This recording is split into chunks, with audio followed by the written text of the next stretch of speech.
Oh, I just want to paint the town crazy.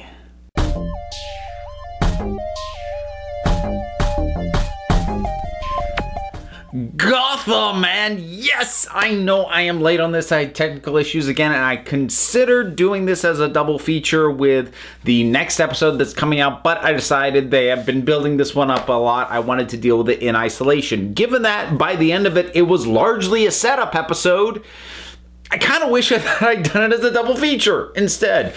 But, you know, what can you do? So, we are going to talk about the mandatory brunch meeting.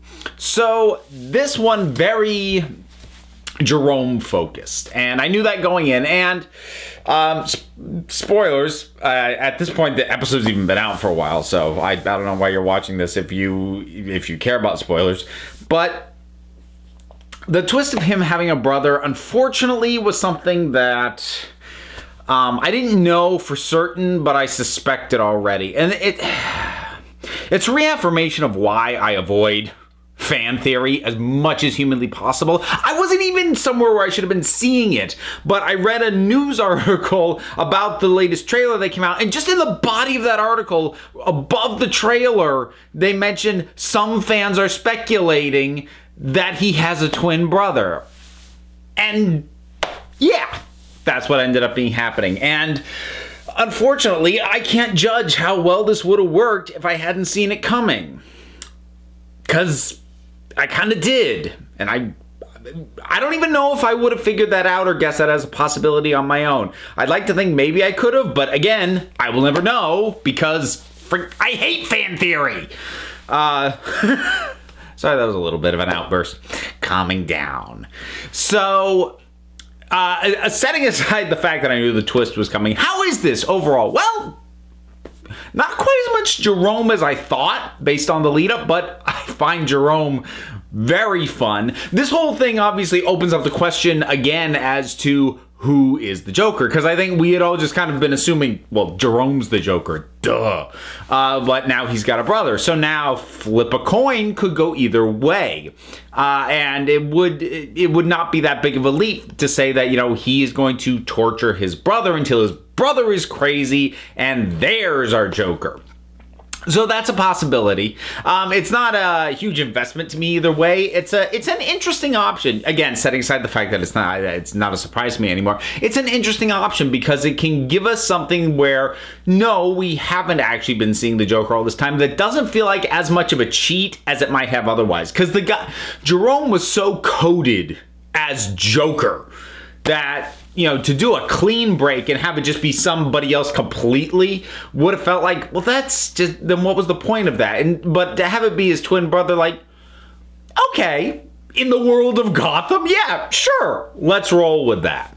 As far as the other villains, they were largely just kind of there, you know, Scarecrow and Mad Hatter and Firefly and Mr. Freeze, they're just kind of there. And now I suspect that some of them are going to be featured a little bit more in the follow-up episode.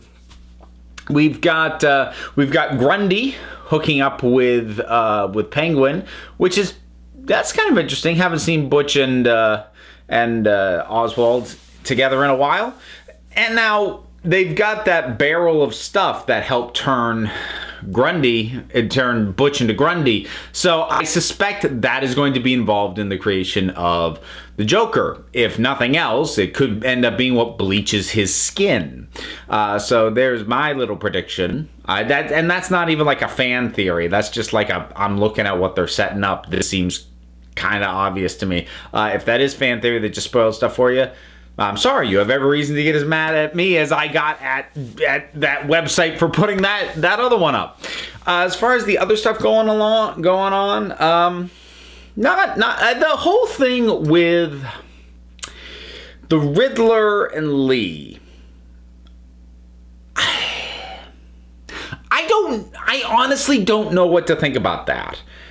I don't know if I like it or not. Like, just straight up, I don't know. And I feel like I need to see an episode of what that actually looks like. Because unlike, say, Ed and Oswald, I wasn't actually shipping Lee Ed, or Lee and the Riddler, you know, in my mind. I wasn't actually going, oh, those two together would be great. So, and nor did it really occur to me as a legitimate possibility, even after there was like the hints that the Ed side of his personality was starting to fall for Lee. That, to me, struck me as an insular thing and was his issue. And maybe it still is. Maybe, honestly, she's just playing him because she understands that side of him well enough. Could be. But that's kind of my point.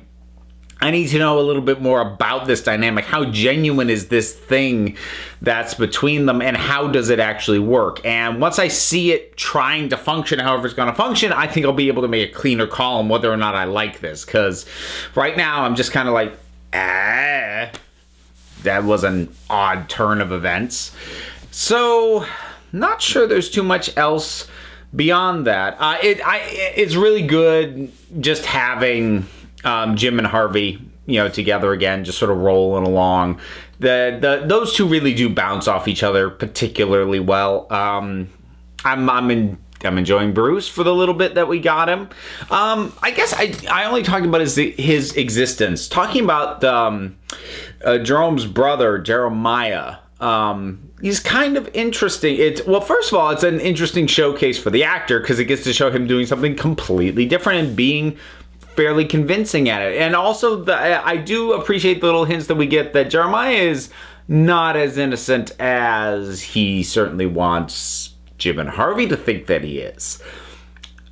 I find myself, I haven't like done a Google search or whatever for a Batman character called Echo.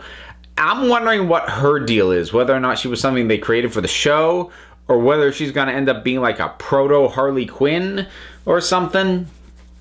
I don't know. I wasn't sure what to make of her. The whole ninja, you know, assistant thing. Yeah, I don't know. But it was fun getting there. Unfortunately, like the whole buildup of this thing, because I was basically going in my head the whole time, oh, just don't be a twin, just don't be a twin, just don't be a twin. Not because it's a bad idea, it's a fine idea. I just wanted to be surprised. Yeah, you know, I didn't want to already know. Well, what can you do?